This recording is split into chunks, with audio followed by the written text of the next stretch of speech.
اعوذ باللہ من الشیطان الرجیم، بسم اللہ الرحمن الرحیم۔ سورہ بقرہ، ترجمہ اور تفسیر، آیت نمبر 261 سے آیت نمبر 264 تک۔ ان آیتوں میں اللہ تبارک و تعالیٰ نے اللہ کی راہ میں خالص نیت سے خرچ کرنے اور ریاکاری سے بچنے کی ہدایات دی ہیں۔ مثل الذین ينفقون اموالهم فی سبیل اللہ کمثل حبۃ انبتت سبع سنابل فی کل سنبلۃ مئۃ حبۃ واللہ یضاعف لمن یشاء واللہ واسع علیم۔ الذین ينفقون اموالهم فی سبیل اللہ ثم لا یتبعون ما انفقوا منا ولا اذى لهم اجرهم عند ربهم ولا خوف علیہم ولا هم يحزنون۔ قول معروف ومغفرۃ خیر من صدقۃ یتبعها اذى واللہ غنی حلیم۔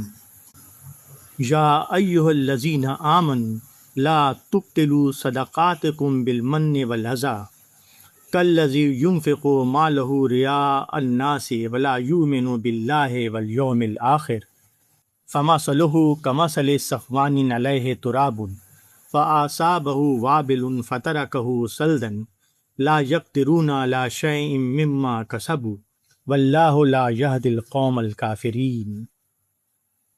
سورہ بقرہ کے ان آیتوں کا ترجمہ ہے: جو لوگ اپنے مال کو اللہ کی راہ میں خرچ کرتے ہیں، ان کی مثال ایسی ہے جیسے ایک دانہ ہو جس سے 7 بالیں پیدا ہوں، ہر بالی میں 100 دانے ہوں، اور اللہ بڑھاتا ہے جس کے لیے چاہتا ہے، اور اللہ وسعت والا، جاننے والا ہے۔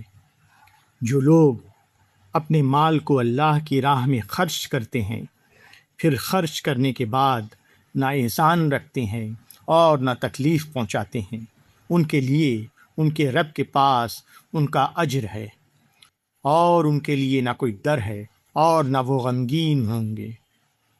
مناسب بات کہہ دینا اور درگزر کرنا اس صدقے سے بہتر ہے جس کے پیچھے ستانا ہو، اور اللہ بے نیاز ہے، تحمل والا ہے۔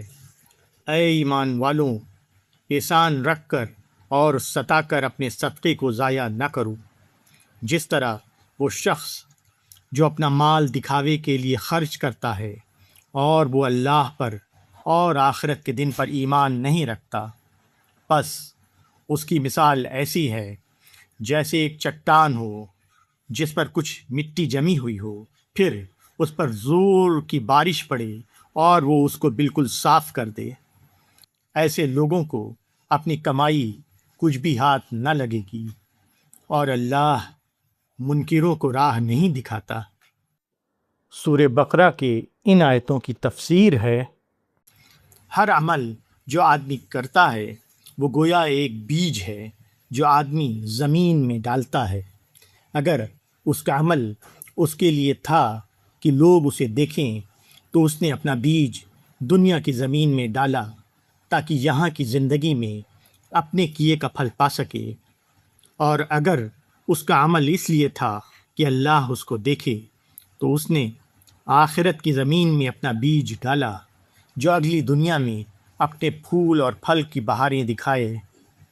دنیا میں ایک دانے سے 1000 دانے پیدا ہوتے ہیں، یہی حال آخرت کے کھیت میں دانہ ڈالنے کا بھی ہے۔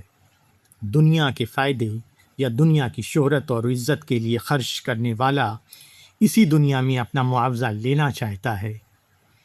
ایسے آدمی کے لیے آخرت میں کوئی حصہ نہیں، مگر جو شخص اللہ کے لیے خرچ کرے اس کا حال یہ ہوتا ہے کہ وہ کسی پر احسان نہیں جتاتا۔ اس نے جب اللہ کے لیے خرچ کیا ہے تو انسان پر اس کا کیا احسان؟ اس کی رقم خرچ ہو کر جن لوگوں تک پہنچتی ہے ان کی طرف سے اس کو اچھا جواب نہ ملے تو وہ ناراضگی کا اظہار نہیں کرتا۔ اس کو تو اچھا جواب اللہ سے لینا ہے، پھر انسانوں سے ملنے کا یا نہ ملنے کا اسے کیا غم۔ اگر کسی سائل کو وہ نہیں دے سکتا تو وہ اس سے برا کلمہ نہیں کہتا، بلکہ نرمی کے ساتھ معذرت کر دیتا ہے۔ کیونکہ وہ جانتا ہے کہ وہ جو کچھ بول رہا ہے خدا کے سامنے بول رہا ہے۔ خدا کا خوف اس کو انسان کے سامنے اپنی زبان کو کنٹرول کرنے پر مجبور کر دیتا ہے۔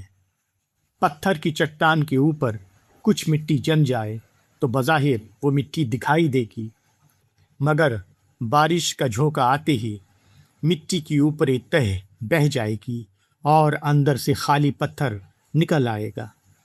ایسا ہی حال اس انسان کا ہوتا ہے جو بس اوپری دینداری لیے ہوئے ہو، دین اس کے اندر تک داخل نہ ہوا ہو۔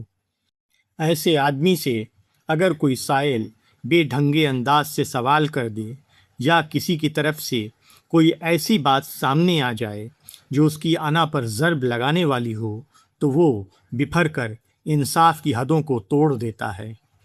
ایسا ایک واقعہ ایک ایسا طوفان بن جاتا ہے جو اس کی اوپری مٹی کو بہا لے جاتا ہے اور پھر اس کے اندر کا انسان سامنے آ جاتا ہے جس کو وہ دین کے ظاہری لبادے کے پیچھے چھپائے ہوئے تھا۔